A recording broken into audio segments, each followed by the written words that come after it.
তো hello' guys, মই তন্ময় তোমালোকক মেথ চিম্প্লিফাইজনত স্বাগতম জনালোঁ। আশা কৰিছোঁ সকলোৱে ভালে আছা। তো আজি আমাৰ হাতত ক্লাছ 9ৰ যিটো নতুন আপডেটেড বুক এইটো আহি গৈছে। তো আজিৰ পৰা মই কি কৰিম, ক্লাছ 9ৰ ক্লাছখিনি ষ্টাৰ্ট কৰিম। তো ব'লা আমি প্ৰথমতে ষ্টাৰ্ট কৰোঁ। আমাৰ ক্লাছ 9ৰ প্ৰথম যিটো চেপ্টাৰ আছে এইটো হ'ল পুনৰ আলোচনা, যাক ৰিভিজন এক্সাৰচাইজ বুলিও কোৱা হয়। আৰু এইটো ফাৰ্ষ্ট ইন্ট্ৰডাকশ্যন পাৰ্ট যিখিনি আছে এইখিনি আমি কি কৰিম, প্ৰথমতে ষ্টাৰ্ট কৰিম তোমালোকৰ সংখ্যাৰ বিষয়ে জানি লওঁ। কি কি সংখ্যা আছে, সংখ্যাবিলাক কেনেকুৱা ধৰণৰ, এইবিলাক প্ৰথমতে জানি লোৱাটো ভাল, তেতিয়াহে আমি কি ক্লাছখিনি ষ্টাৰ্ট কৰিব পাৰিম। তো ব'লা আমি ষ্টাৰ্ট কৰোঁ। পুনৰ আলোচনা, যাক কোৱা হয় ইংলিছত ৰিভিজন বুলি কোৱা হয়। ৰিভিজন মানে এইবিলাক আগতে তোমালোকে পাই আহিছা, এইবিলাক জাষ্ট তোমালোকক কি কৰিব লাগিব, অলপ পঢ়িব লাগিব, জানিব লাগিব বস্তুখিনি, আৰু আগৰখিনি মেমৰাইজ কৰিব লাগিব। সংখ্যা প্ৰণালী ইংলিছত কোৱা হয় কি নাম্বাৰ চিষ্টেম। তো আমাৰ নাম্বাৰ কি কি আছে, প্ৰথম যিটো নাম্বাৰ আছে আমাৰ প্ৰথম নাম্বাৰটোক আমি কি কওঁ, পূৰ্ণ সংখ্যা বুলি কোৱা হয়। পূৰ্ণ সংখ্যা, প্ৰথম নাম্বাৰটো কি কোৱা হয়, পূৰ্ণ সংখ্যা, ইংলিছত কোৱা হয় হোল নাম্বাৰ। Whole number. তো পূৰ্ণ সংখ্যা কাক কোৱা হয়, যে যিবিলাক সংখ্যা আমি কি কৰিব পাৰো, 0ৰ পৰা ষ্টাৰ্ট কৰিব পাৰো আৰু এনেকৈ গৈয়ে থাকে, তাক কি বুলি কোৱা হয়, পূৰ্ণ সংখ্যা। তাৰমানে starting from 0 and it is go this way। যিবিলাক সংখ্যা 0ৰ পৰা ষ্টাৰ্ট হয় আৰু কি এনেকৈ চলি থাকে ইনফিনিটিলৈকে, মানে অসীমলৈকে চলি থাকে, তাক কি বুলি কোৱা হয়, পূৰ্ণ সংখ্যা বুলি কোৱা হয়। নেক্সট যিটো সংখ্যা পাম এইটো হ'ল স্বাভাৱিক সংখ্যা। স্বাভাৱিক সংখ্যা, যাক কোৱা হয় ইংলিছত নেচাৰেল নাম্বাৰ। নেচাৰেল নাম্বাৰ বুলি কোৱা হয়। নেচাৰেল নাম্বাৰ, নেচাৰেল নাম্বাৰটো কি, যিবিলাক সংখ্যা 1ৰ পৰা ষ্টাৰ্ট হয় আৰু চলি থাকে তাক কোৱা হয় নেচাৰেল নাম্বাৰ, মানে starting from 1 and end with কি infinity, this is called natural number. 1ৰ পৰা ষ্টাৰ্ট হয় 1 2 3 4 এনেকৈ কি গৈয়ে থাকিব, কিমান দূৰ যাব, অসীমলৈকে যাব, কোনো সীমা নাই, তাক কোৱা হয় কি স্বাভাৱিক সংখ্যা। তাৰ পিছত সংখ্যাটোক কোৱা হয় অখণ্ড সংখ্যা। অখণ্ড সংখ্যা, ইংলিছত কোৱা হয় ইন্টিজাৰ নাম্বাৰ। ইন্টিজাৰ নাম্বাৰ বুলি কোৱা হয়, ইন্টিজাৰ নাম্বাৰ। তোমালোকে সংখ্যা ৰেখা পাইছা, সংখ্যা ৰেখা কেনেকুৱা ধৰণৰ আছিল, তো সংখ্যা ৰেখা আছিল এনেকুৱা ধৰণৰ, এটা ৰেখা আছিল, সংখ্যাৰ এটা ৰেখা আছিল, ৰেখা মানে এটা লাইন আছিল এনেকুৱা ধৰণৰ, তাৰ মাজতে আছিল কি 0, 0ৰ যিটো কি আছে ৰাইট সাইডত আছিল পজিটিভ নাম্বাৰ 1 2 3 4 এনেকৈ গৈ থাকে নাম্বাৰ বিলাক কিমানলৈকে, অসীমলৈকে। তাৰপিছত ইয়াত লেফট সাইডত কি আছিল -1 -2 -3 -4 এনেকৈ গৈ থাকে। এই যে সংখ্যাৰ যে থোপখিনি আছে না, 0 আছে, সংখ্যা কি আছে পজিটিভ নাম্বাৰ আছে, আৰু কি আছে নেগেটিভ নাম্বাৰ, মানে ধনাত্মক সংখ্যা আছে আৰু কি আছে ঋণাত্মক সংখ্যা আছে। তো এই গোটেইটোক একেলগে কি বুলি কোৱা হয়, আমাৰ অখণ্ড সংখ্যা বুলি কোৱা হয়, যাক কোৱা হয় ইন্টিজাৰ্স নাম্বাৰ বুলি কোৱা হয়। ইন্টিজাৰ নাম্বাৰ বা ইন্টিজাৰ্স নাম্বাৰছ লিখিব পাৰা। তো কেনেকৈ লিখিব পাৰা, 0 1 2 3, তাৰপিছত কি -1 -2 -3, এইবিলাকক একেলগে কি বুলি কোৱা হয়, অখণ্ড সংখ্যা বুলি কোৱা হয়। নেক্সট যিটো আছে এইটো হ'ল পৰিমেয় সংখ্যা।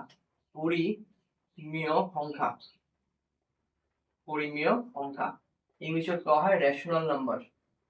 ৰেশনাল নাম্বাৰ, পৰিমেয় সংখ্যা। তো পৰিমেয় সংখ্যা কাক কোৱা হয়, যে যিবিলাক সংখ্যা আমি p/q আহিত প্ৰকাশ কৰিব পাৰি তাক কি কোৱা হয়, পৰিমেয় সংখ্যা, য'ত q not equal to 0 আৰু p আৰু q সহমৌলিক। তাৰ মানে কথাটো হ'ল যে যিবিলাক সংখ্যা আমি কি কৰিব পাৰো, আমি p/q আহিত মানে ৰূপত আহিত প্ৰকাশ কৰিব পাৰি,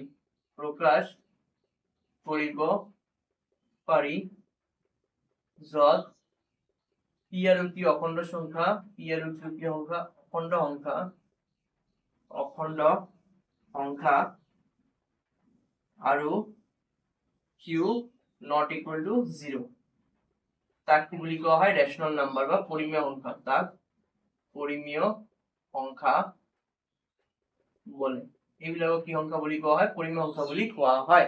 তাৰমানে the number, ইংলিশত যদি ক'ব যাও, the number which can be expressed in the form of p/q, where p and q are key integers and q not equal to 0, this is called rational number। কেনেকুৱা ধৰণৰ হ'ব পাৰে ৰেশনাল নাম্বাৰ, চোৱা example চোৱা, easy for example, easy মানে example মানে যেনে বা উদাহৰণ, ইয়াক কোৱা হয় ইজি বুলি। তো ধৰা এটা নাম্বাৰ আছে 1/2, এইটো চোৱা ওপৰত কি আছে p আছে, তলত কি আছে q আছে, তো p/q আহি প্ৰকাশ কৰিব পাৰিছো, গতিকে এইটো কি সংখ্যা হ'ব, পৰিমেয় সংখ্যা বুলি কোৱা হ'ব। তাৰপিছত এটা নাম্বাৰ আছে ধৰা -2 বাই কিমান 5, এইফালে যদি চাও ভালকে যে ওপৰত কি আছে p আছে, তলত কি আছে q আছে, তো p/q আহি প্ৰকাশ কৰিব পাৰিছো, গতিকে এইটো কি হ'ব, পৰিমেয় সংখ্যা হ'ব। ধৰা এটা নাম্বাৰ আছে 0, এইটো পৰিমেয় সংখ্যা হয় নে নহয়, কোশ্চেনটো হ'ল এইখিনি। তোমালোকে ক'বা নহ'ব বুলি, কাৰণ ইয়াতে 0 আছে, কিন্তু এইটো পৰিমেয় সংখ্যা হয়। পৰীক্ষাত এইটোৱে কোশ্চেন দিয়ে যে 0টো পৰিমেয় সংখ্যা হয় নে নহয় কোৱা। তো কেনেকৈ ক'বা যে 0 আছে, আমি জানো যে নাম্বাৰৰ তলত একো নাথাকে মানে কিমান থাকে, 1 থাকে, এইটো থাকে। তো 0 আছে, 0 মানে কি p, আর 1 মানে কি হ'ব q, তো এইটো তো p/q আহি প্ৰকাশ কৰিব পাৰিছো, গতিকে এইটো পৰিমেয় সংখ্যা হ'ব। আমাৰ কোৱা আছিল কি যে q2 অকল q0 হ'ব নোৱাৰে, কিন্তু কততো কোৱা নাছিল না ডেফিনেশনত যে p0 হ'ব নোৱাৰে, তাৰ মানে p0 হ'ব পাৰে কিন্তু q কি হ'ব নোৱাৰে, 0 হ'ব নোৱাৰে। তো এখানে p0 হ'ব পাৰে কিন্তু q0 হ'ব কি নোৱাৰে, গতিকে p0 হৈছে q0 হোৱা নাই, গতিকে এইটো কি হৈছে, পৰিমেয় সংখ্যা হৈছে। নেক্সট যদি কোৱা হয় ধৰা -5, এইটো পৰিমেয় সংখ্যা হয় নে নহয়, গতিকে এইটোও পৰিমেয় সংখ্যা হ'ব, কিয়, কাৰণ একো নাই মানে তলত কি আছে 1 আছে, এইটো p, এইটো কি হ'ব q, গতিকে এইটো কি হ'ব, পৰিমেয় সংখ্যা। আমি যিবিলাক সংখ্যা আমি p/q আহি প্ৰকাশ কৰিব পাৰো তাক পৰিমেয় সংখ্যা বুলি কোৱা হয়। আৰু কিছুমান সংখ্যা আছে ধৰা এনেকুৱা ধৰণৰ 0.9 বাৰ, এইটো আছে, তো এইটোও পৰিমেয় সংখ্যা হয়। বাৰ মানে কি হয়, বাৰ মানে হ'ল ওপৰত কি এই বস্তুখিনি ৰিপিট হৈ আছে, তাৰ মানে এইটোৰ মিনিং হ'ল 999 এনেকৈ কি হ'ব, গৈয়ে থাকিব। তো এইটো ৰিপিট হৈ আছে, যদি ৰিপিটেশন এনেকুৱা ধৰণৰ থাকে, এটাৰ ওপৰত বাৰ থাকে মানে বস্তুখিনি ৰিপিট হৈ থাকে, গতিকে এইটোও কি হৈ যাব, পৰিমেয় সংখ্যা বুলি কোৱা হ'ব। তাৰপিছত ধৰা এনেকুৱা আছে 1.02, এইটো আছে, তাৰ মানে এইটো কি কৰিছো, কোনো এটা নাম্বাৰ আছিল তাক কি কৰা হৈছে, ভাগ কৰা হৈছে, আৰু ভাগ কৰাৰ পিছত কি হ'ল যে বস্তুখিনি কি ভাগশেষ কি 0 হৈ গ'ল, যেতিয়া 0 হৈ গ'ল এইটো পৰিমেয় সংখ্যা হৈ যাব, কাৰণ ইয়াতে তো ৰিপিটেশনো হোৱা নাই আৰু কি বস্তুখিনি আৰু একো নাই, ষ্টপ হৈ গৈছে এইফালে ভাগ কৰাৰ পিছত, গতিকে এইটো কি হৈ যাব, পৰিমেয় সংখ্যা। গতিকে পৰিমেয় সংখ্যাখিনি সেইটোৱে হ'ল যিবিলাক সংখ্যাক আমি p/q আহি প্ৰকাশ কৰিব পাৰো, য'ত p আৰু q হ'ব লাগিব অখণ্ড সংখ্যা আৰু q not equal to 0, তাক কি বুলি কোৱা হয়, পৰিমেয় সংখ্যা বুলি কোৱা হয়। বুজি পাইছা এইখিনি কথা। এতিয়া যিটো কৰিম এইটো হ'ল অপৰিমেয় সংখ্যা, গতিকে আগৰখিনি মুছি দিয়া।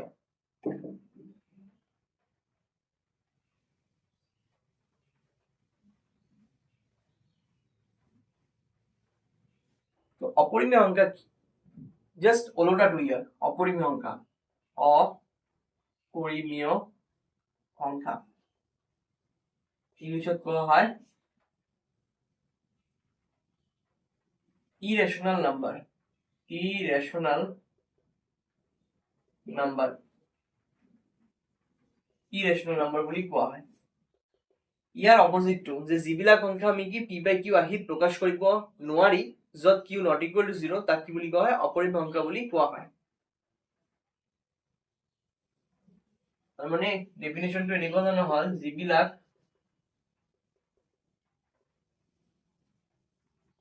সংখ্যা আমি p/q আহি প্ৰকাশ কৰিব নোৱাৰি,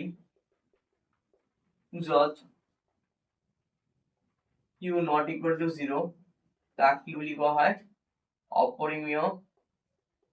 অপরিমেয় সংখ্যা, তার মানে ইরেশনাল নাম্বার, অপরিমেয় সংখ্যা বলে। জাস্ট ওলোটাটো, the number which cannot be expressed in the form of p/q, where q not equal to 0 is called কি irrational number। তার মানে যিবিলাক সংখ্যা আমি p/q আহি প্ৰকাশ কৰিব নোৱাৰি, য'ত q 0 হ'ব নোৱাৰে, তাক অপৰিমেয় সংখ্যা বুলি কোৱা হয়। ধৰা যেনে বা এক্সাম্পল ইজি, কেনেকুৱা ধৰণৰ হ'ব অপৰিমেয় সংখ্যা, ৰুট আছে, এইটো কি কোৱা হয়, বৰ্গমূল বুলি কোৱা হয়। বৰ্গমূলৰ ভিতৰত 2 আছে, ধৰা বৰ্গমূলৰ ভিতৰত কি আছে, 3 আছে, 5 আছে, এইবিলাকক কি কোৱা হয়, অপৰিমেয় সংখ্যা বুলি কোৱা হয়। তাৰ মানে বৰ্গমূলৰ ভিতৰত যদি কি সংখ্যা থাকে, মৌলিক সংখ্যা থাকে, তাক অপৰিমেয় সংখ্যা বুলি কোৱা হয়। মৌলিক সংখ্যা কি আছিল, যিবিলাক সংখ্যাৰ উৎপাদক কি থাকে 1 আৰু সংখ্যাটো কি নিজে, তাক কি বুলি কোৱা হয়, মৌলিক সংখ্যা, তাৰ মানে প্ৰাইম নাম্বাৰ। যিবিলাক নাম্বাৰৰ কি ফেক্টৰ কি থাকে 1 থাকে আৰু সংখ্যাটো নিজে থাকে তাক কি বুলি কোৱা হয় প্ৰাইম নম্বৰ বুলি কোৱা হয় বা মৌলিক সংখ্যা বুলি কোৱা হয় তাৰমানে যদি বৰ্গমূলৰ ভিতৰত কি থাকে মৌলিক সংখ্যাবিলাক থাকে তাক কি বুলি কোৱা হয় অপৰিমেয় সংখ্যা বুলি কোৱা হয় আৰু এক্সাম্পল হ'ব পাৰে ধৰা এনেকুৱা ধৰণৰ আছে 1.0100100001 এনেকুৱা গৈয়ে আছে তো এইটো অপৰিমেয় সংখ্যা হ'ব কাৰণ দশমিকৰ পিছত চোৱা 01 আছে তাৰপিছত এটা 0 বাঢ়িছে 1 আছে আৰু এটা 0 বাঢ়ি ইয়াৰ তুলনাত আৰু এটা 1 আছে তাৰমানে ইয়াতে কি নাই ৰিপিটেশন নাই মানে পুনৰাবৃত্তি নাই বস্তুখিনি এইখিনি কি আছে এটাৰ পিছত এটা বাঢ়ি বাঢ়ি চলি আছে গতিকে এইটোকো কি বুলি কোৱা হ'ব অপৰিমেয় সংখ্যা বুলি কোৱা হ'ব তো এইখিনি হ'ল পৰিমেয় সংখ্যা আৰু অপৰিমেয় সংখ্যা তো বস্তুখিনি এইখিনিয়ে সংখ্যা প্ৰণালীত আমাৰ কিতাপত এইখিনি বস্তু দিয়া আছে আৰু এটা আছে বাস্তৱ সংখ্যা তো বাস্তৱ সংখ্যা মানে কি পৰিমেয় আৰু অপৰিমেয় সংখ্যাক একেলগে কি বুলি কোৱা হয় বাস্তৱ সংখ্যা বুলি কোৱা হয় যাক ইংলিছত কয় ৰিয়েল নাম্বাৰ গতিকে নাম্বাৰ সিস্টেমত এইখিনি কথাই আমাৰ কি আছে এইখিনি ভালকে আগতে বুজি ল'বা তাৰ পিছতে কি কৰিবা অংকখিনি ষ্টাৰ্ট কৰিবা তেতিয়াহে গম পাবা ন যে বস্তুখিনি কি আছে সংখ্যা কোনবিলাক সংখ্যা কি ধৰণৰ সংখ্যা হয় তো আৰু এটা কোৱেশ্চন মই ইয়াতে কৈ আছো তোমালোকক ধৰা ইয়াতে এটা উদাহৰণ দিলে কোৱেশ্চনত ক'লে যে 1/0 এইটো কোৱা পৰিমেয় সংখ্যা হয় নে নহয় তুমি কি ক'বা এনসারটো হয় নে নহয় তো তুমি চাবা এইফালে এইটো আছে p এইফালে কি আছে q আছে ওপৰত p আছে তলত q আছে কিন্তু q টো কি হৈছে 0 হৈছে কিন্তু পৰিমেয় সংখ্যা কি কোৱা আছে যে q 0 হ'ব কি নোৱাৰে গতিকে ইয়াতে যেহেতু q টো 0 হৈ গল গতিকে এইটো কি নহব পৰিমেয় সংখ্যা নহব পৰিমেয় সংখ্যা কি নহব পৰিমেয় সংখ্যা নহব যদি কোৱা হয় কোৱেশ্চনত এইটো অপৰিমেয় সংখ্যা হ'ব নেকি তোমালোকে ক'বা অপৰিমেয় সংখ্যা কিয় হ'ব কাৰণ q তো 0 হ'ব নোৱাৰে না তো q যদি 0 হৈছে গতিকে পৰিমেয় নহব অপৰিমেয় নহব গতিকে এইটো কি নহব অপৰিমেয় মানে ৰেশনালও নহব ইৰেশনালও নহব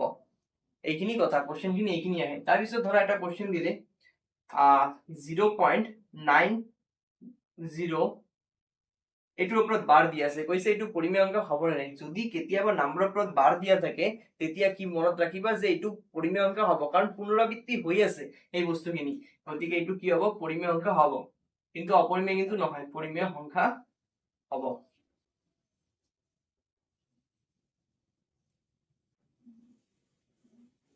ধৰা আৰু এটা কোৱেশ্চন দিলে তোমালোকক কোৱেশ্চনত ক'লে 1.01 ৰ ওপৰত বাৰ এইটো পৰিমেয় সংখ্যা হয় নে নহয় ইয়াতে সব বাৰ আছে গতিকে এইটো কি সংখ্যা হ'ব পৰিমেয় সংখ্যা হ'ব আৰু এটা এক্সাম্পল দিলে ধৰা 1.023 এইটো আছে চোৱা এইখিনি বস্তু ৰিপিটেশন আছে ৰিপিটেশন নাই কিন্তু চোৱা এইখিনি বস্তু ষ্টপ হৈ গৈছে আৰু এইফালে কি কোনো কি নাই অংক নাই গতিকে এইটো পৰিমেয় সংখ্যা হ'ব যেতিয়া ষ্টপ হৈ যাব তেতিয়াও কি সংখ্যা হ'ব পৰিমেয় সংখ্যা হ'ব পৰিমেয় সংখ্যা হ'ব পৰিমেয় সংখ্যা হ'ব যদি মই এনেকুৱা ধৰণৰ কওঁ যে 1.02 তাৰপিছত 002 এইটো কি পৰিমেয় সংখ্যা হয় নেকি তোমালোকে কি ক'বা এইটো পৰিমেয় সংখ্যা নহ'ব কাৰণ চোৱা ৰিপিটেশন খিনি 02 আছে আৰু এটা 0 সোমাইছে আৰু এটা 0 সোমাইছে গতিকে এইখিনি বস্তু ৰিপিট হোৱা নাই এইখিনি বস্তু কি হোৱা নাই ৰিপিট হোৱা নাই কাৰণ 0 এটা এক্সট্ৰা কি সোমাই আছে গতিকে এনেকুৱা যদি সোমাই আছে আৰু এইটো কি শেষ নহয় কিন্তু এইটো চলি আছে এনেকুৱা ধৰণৰ গতিকে এইটো কি হ'ব অপৰিমেয় সংখ্যা অপৰিমেয় সংখ্যা যাক ইংলিশত কি কোৱা হ'ব ইৰেশনাল নাম্বাৰ বুলি কোৱা হ'ব আৰু এইটোক ৰেশনাল নাম্বাৰ বুলি কোৱা হ'ব তো এইখিনি আছিল আমাৰ কি বেসিক বস্তুখিনি পৰিমেয় সংখ্যা কাক কোৱা হয় অপৰিমেয় সংখ্যা কাক কোৱা হয় গতিকে যদি ক্লাছখিনি ভালে লাগে লাইক কৰিবা শেয়াৰ কৰিবা আৰু সাবস্ক্ৰাইব কৰি দিবা আৰু বন্ধু বান্ধৱীসকলৰ লগত শেয়াৰ কৰি দিবা এনেকৈ মই কি কৰিম তোমালোকৰ ক্লাছ 9 ৰ ক্লাছখিনি এটাৰ পিছত এটা কৰি যাম তোমালোকে মোৰ লগত জড়িত হৈ থাকিবা আৰু বেল আইকনখিনি দবাই দিবা যাতে তোমালোকে মোৰ ভিডিঅ'ৰ নটিফিকেশনখিনি আগতীয়াকৈ গম পাব পাৰা থ্যাংক ইউ